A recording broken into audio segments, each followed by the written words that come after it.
Australia 1, England 3, and the hosts are out. And England make it to the World Cup final where they will face La Roja, Spain, on Sunday.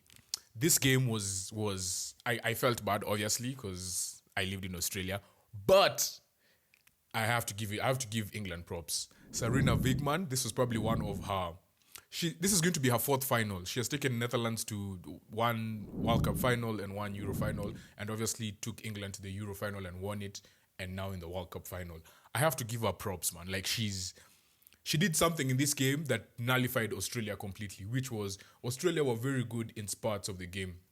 They would dominate 15, 20 minutes where they'd really use the crowd behind them. They use the crowd to perfection, where they would just take over a game and be like, we're going to like pressure you as much as possible. And that's what they did in the France game, which led to very good chances, but they did manage to score. Obviously, they got through that game in penalties.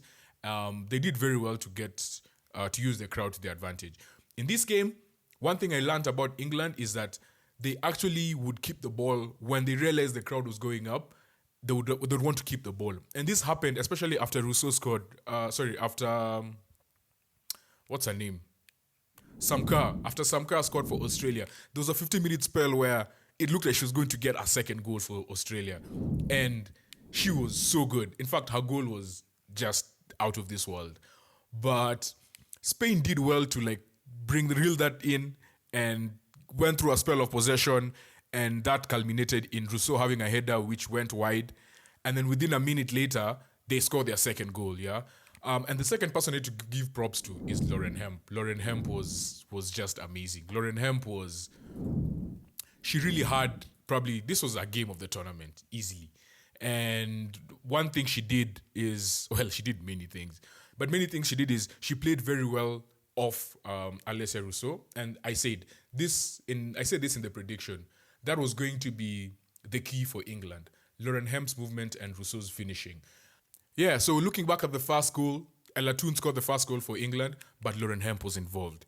Daly had the throw-in. I forget that Rachel Daly took the throw-in. She was playing at left back, straight to Hemp. Hemp just calmed it down to Russo, and then Russo's hold-up play really came into play in this game. She was good at holding the ball up, knowing when to bring other players in. Just playing like a midfielder at striker, but she really used her size well, and she has made me really want to watch her play for Arsenal. She's no longer a United player, by the way. Anyway, yeah. So, Russo calmed the ball down, and then she tried to cut it back.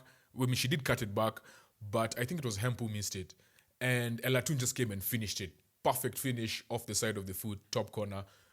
England were 1-0 up, and that's how they went into halftime.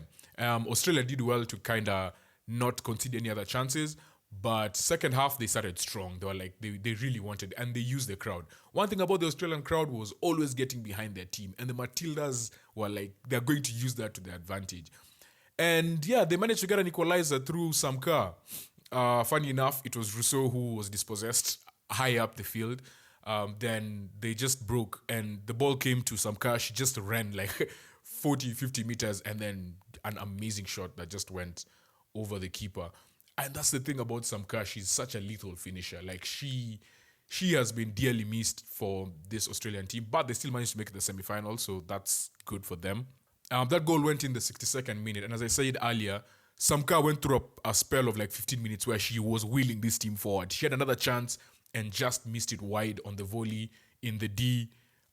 This will have taken Australia 2-1 up, and I feel like that was such a crucial chance. It fell to the right person, but just the finish was not there. And this is where Sarah Wigman's coaching comes into play, because England realized we now need to keep the ball. And one outlet that they always had was Millie Bright, the captain, centre-back, always crossing that ball across to either Hemp or Russo.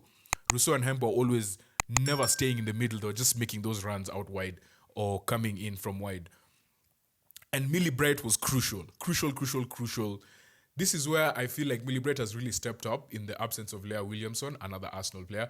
And she's done well to actually execute this game plan. And the ability to play across the field with long-range passing really put Australia out of their rhythm, yeah. And then that's how they managed to capitalize on that. And literally a minute later, 69th minute, Russo had the chance, header went wide. And then a minute later, again, a Millie Bright cross, long ball comes, I think it was Millie Bright, yeah, comes, and then Australia failed to actually take care of the ball or actually get rid of it. And who is there? There's one person, only one person at the end of that, always scrapping for the smallest things. It was Lauren Hemp. Lauren Hemp was everywhere in this game. She was so amazing.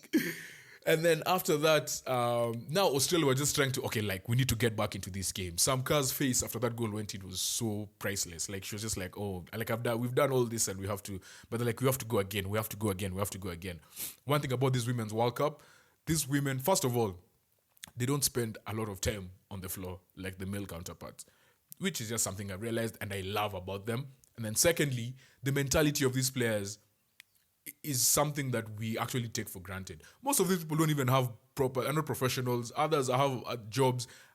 Most of them some of them are moms. Like, the women go through so much. So to actually get to a point where their mentality is brought into question and you see them just do so well and rise to the moment, the way Sam Kerr rose to the moment, the way Lauren Hemp rose to the moment with the absence of Lauren James, Millie Bright rising to the moment when Williamson is not there, Beth Mead not being there, Alessia Russo stepping up to the moment.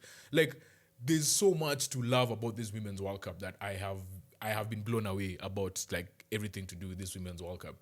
Then, as the game was going on, Alessia Russo gets a chance at the end. Now, at this point, Australia have gone to a back three. They're really trying to push for a goal. And they were caught on the break. Again, Lauren Hemp gets the ball in the middle of the park. Just a clearance, calms it down. Just a simple turn, but takes out 2 or 3 players, has bypassed the midfield, lays it off for Alessia Russo, who finishes in the bottom corner. And that is how Arsenal players do it. And with that, she secured England's spot in the final against France. And England will be playing, against Spain. I'm getting too excited. She secured a place in the final against Spain on Sunday. And this is going to be very tough. And I think I will just have to do like a proper preview on this game before the World Cup final. And yeah, England are through to the final, playing Spain. Amazing game. Hope to see an Arsenal player lift the World Cup again after Cesc Fabregas in 2010. And yeah, that's it.